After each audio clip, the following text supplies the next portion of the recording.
Hello, welcome to Grief is Real, Big, Better Shared. My name is Angela Hamblin Kelly, and I'm the administrator of the Baptist Centers for Good Grief. Over our last few episodes, we've asked for your feedback, and we appreciate all the things that you have shared with us via email or through social media. One thing that we're going to start doing is we're going to add some specific episodes to our podcast that focus on coping skills. So these will be in a shorter format that will give you some real and practical tools that you can start and put into action now to help you as you learn to navigate your grief. So we're going to start there today. I'm Kevin Lee, President and CEO of Mid-America Transplant, and we are honored to sponsor this episode of Grief is Real, Big, Better Shared. At Mid-America Transplant, we have the privilege of working with families across southern Missouri and northeast Arkansas who make the heroic decision to donate their loved ones' organs or tissues. While donation often brings families comfort, they are still heartbroken by their loss. We are driven by compassion for these families and continue to walk with them through their grief journey. Mid-America Transplant provides several programs to help families memorialize their loved one, but we believe that some of the best support can be provided by a grief center. We are proud to work with the Center for Good Grief and appreciate everything they are doing in the region to bring healing to people who are coping with loss. Mid-America Transplant is inspired by life and by the donor families who give transplant patients a second chance at life.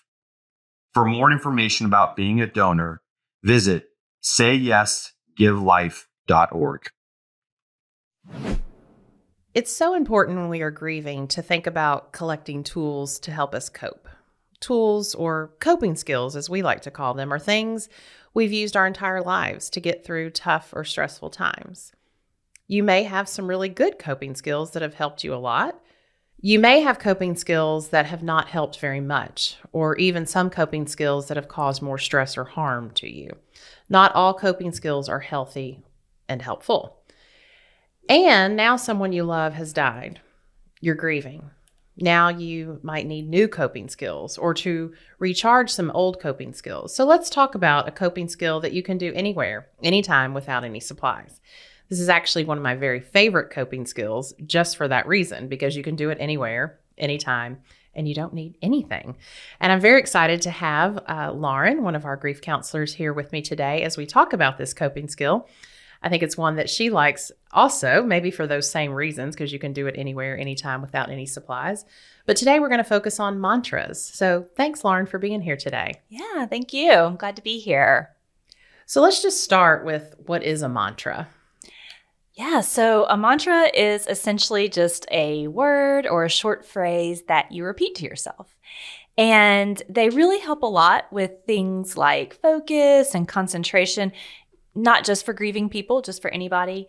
They can be motivating, they can be inspiring, and they can also be comforting as well. And the idea of a mantra originated in use with meditation.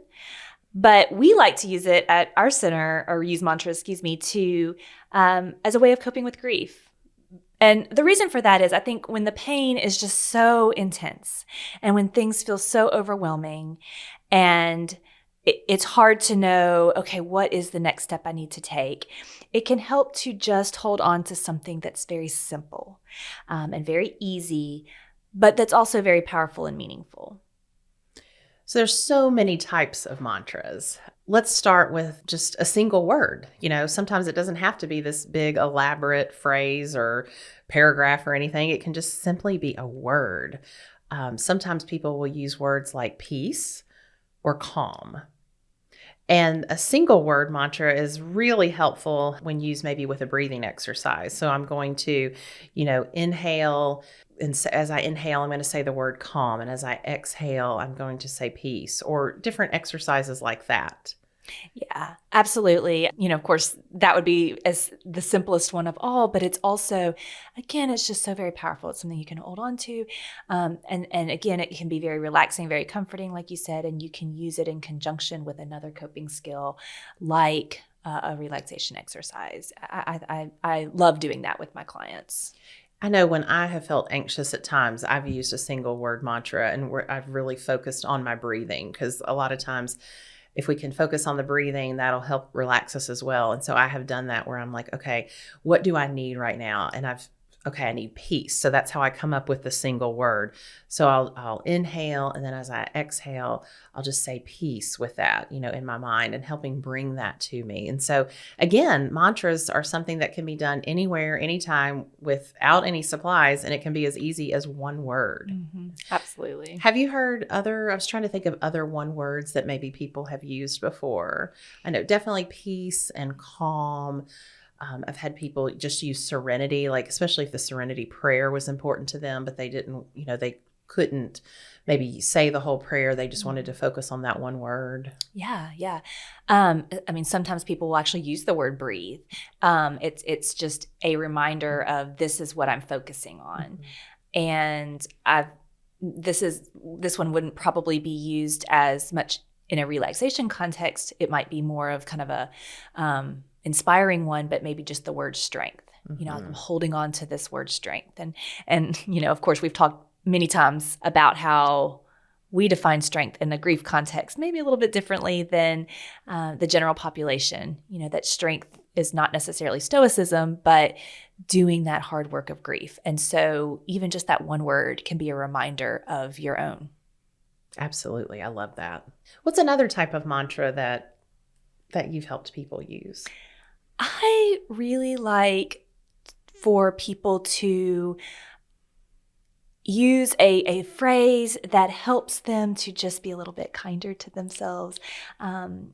Just a lot of times with grieving people, we will see just a lot of self-judgment, being very hard on yourself for the way that you're feeling or where you are in the grief process compared to where you feel you should be.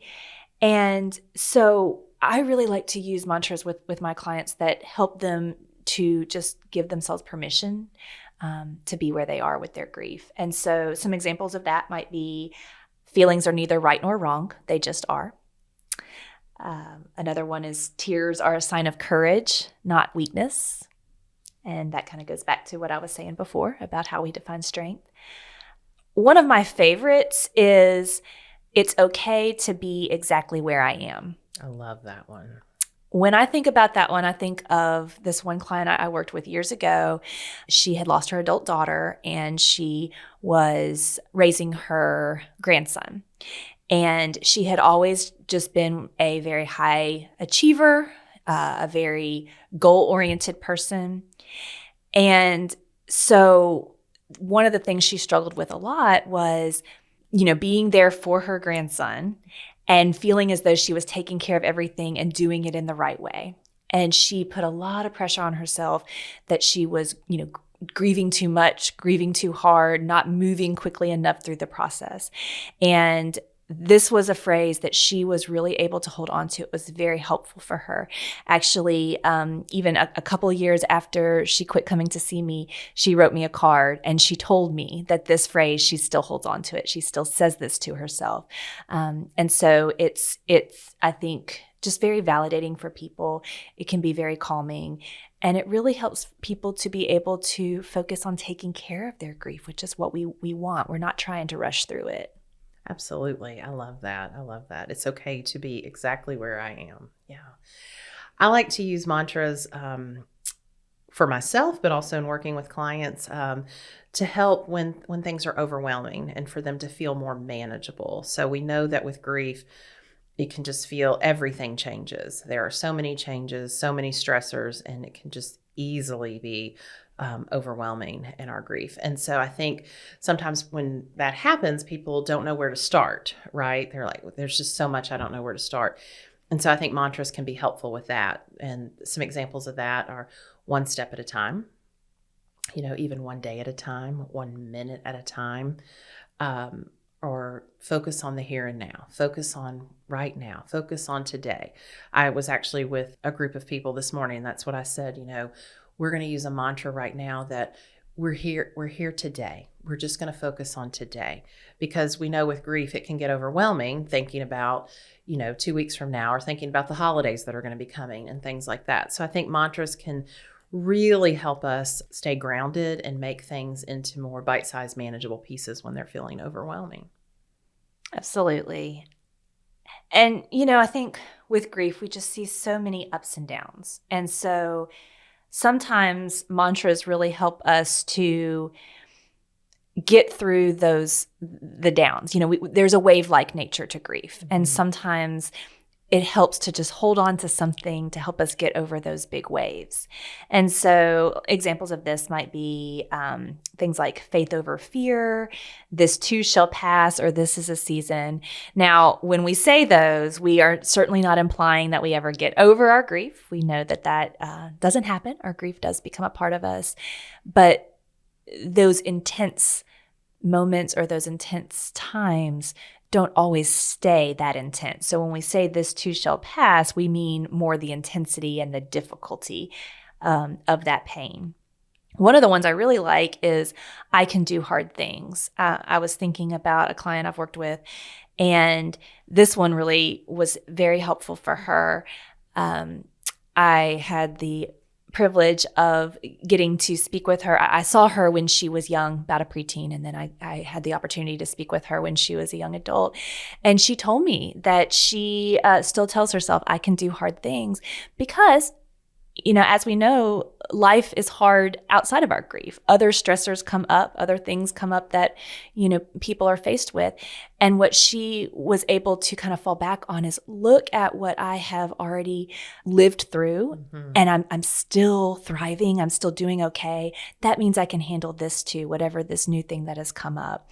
And, I just found that to be very meaningful that she shared that with me, that she still uses that phrase to help with those waves.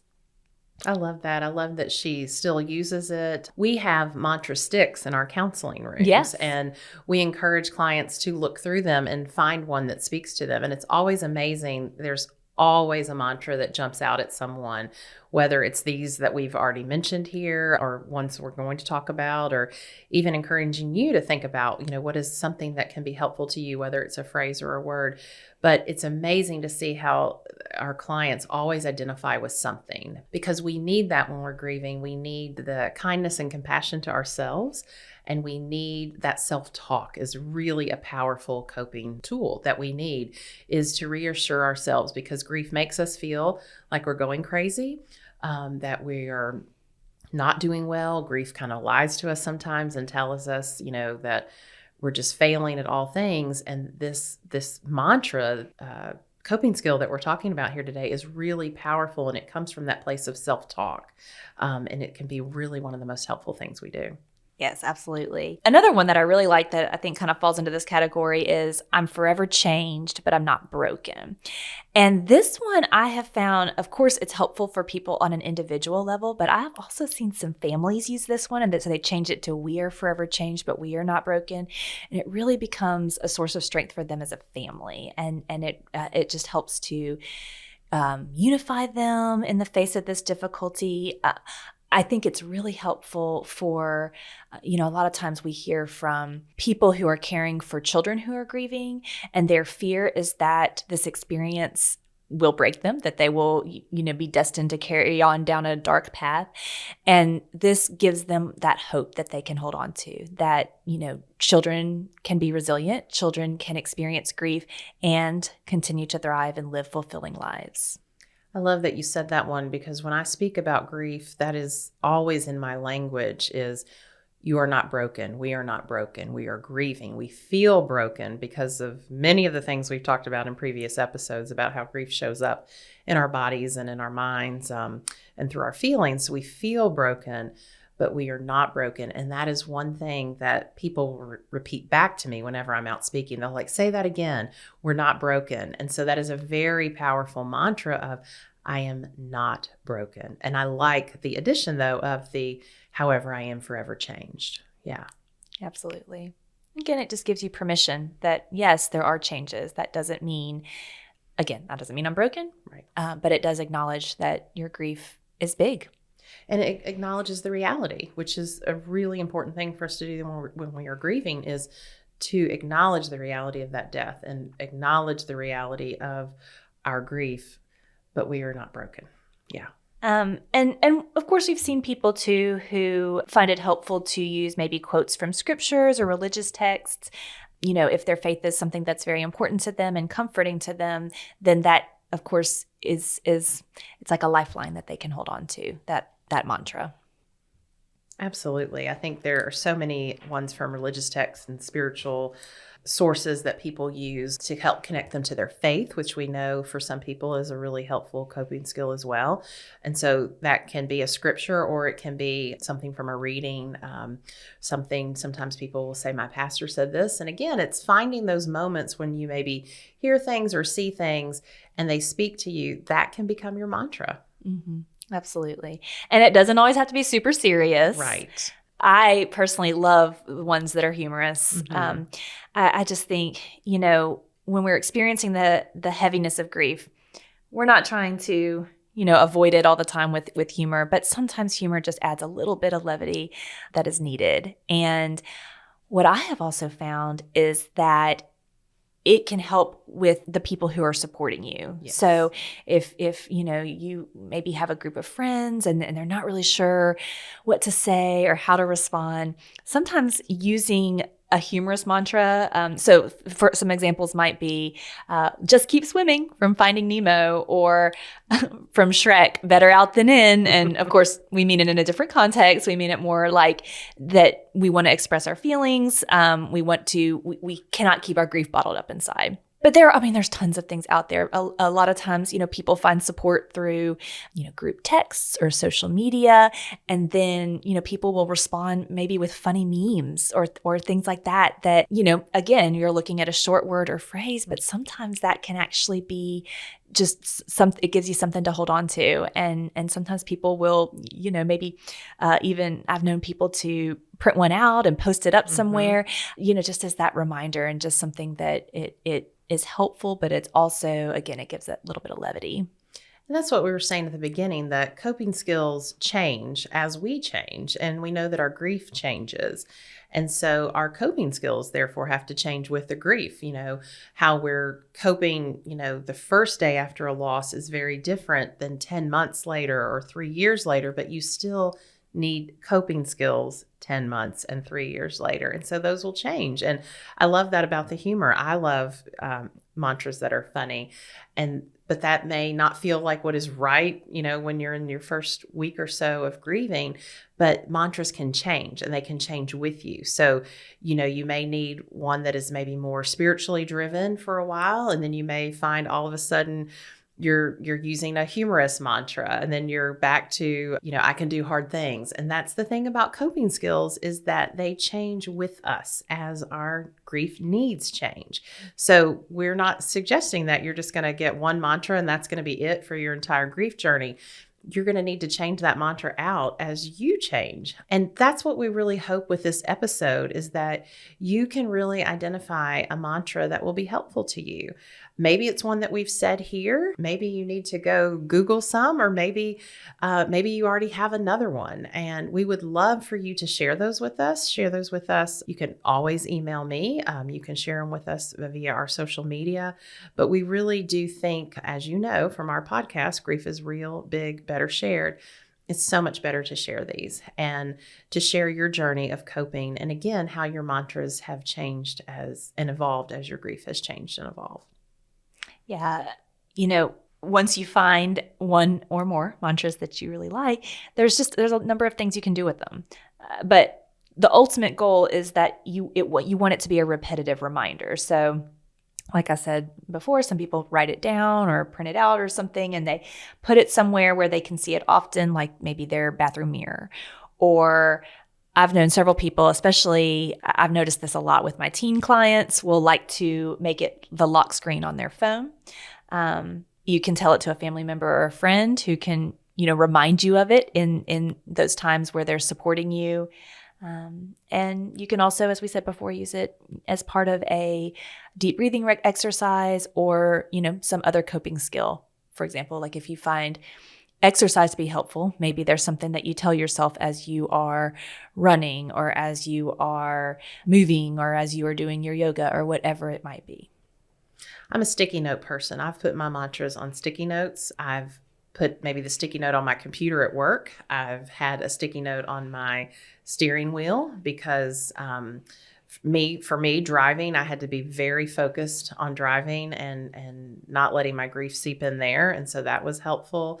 On my calendar, I've told friends, this is what I'm saying to myself. And I would have friends who would just randomly text me during the day knowing what my mantra was. And that was very helpful to get that back kind of in the middle of the day from someone else. So that's the other thing about mantras is, what do you do with it? Once you come up with the mantra, what do you do with it? So writing it down, but also sharing it with that trusted person and letting them know that how this is helpful and how they can help you by saying it back to you.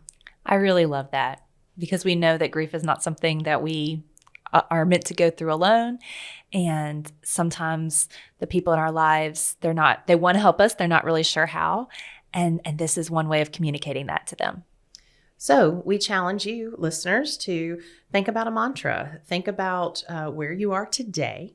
Remember, we want to just think about today. You can always change your mantra. Your mantra will change with you. But today, what is it that you need? And use your need to help guide you in creating a mantra. We've given you some examples here, but maybe take out your pad and pen and do a little journaling and come up with that mantra. And then the next step, what do you do with the mantra? Where does that mantra need to be so that you can be reminded of it, you can see it, and who do you need to share that mantra with? So remember, we're talking about coping skills. Coping skills are needed by all of us. We all need more than one coping skill, but this is just one way of thinking about mantras. How can this be helpful to you to help you be kind back to yourself in your time of grief?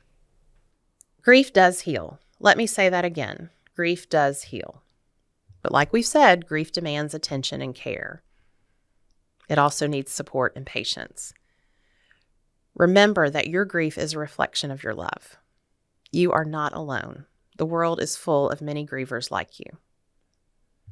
You can learn more about us at www.baptistgriefcenters.org. You can check out our YouTube channel, Baptist Centers for Good Grief. You can check out our podcast wherever you get your podcast. Also, know that you can reach out and let us know if there's a topic that you're interested in learning more about. You're welcome to email me at angela.kelly@bmhcc.org. That's angela.kelly@bmhcc.org. And remember, grief is real, big, better shared. We'll talk soon.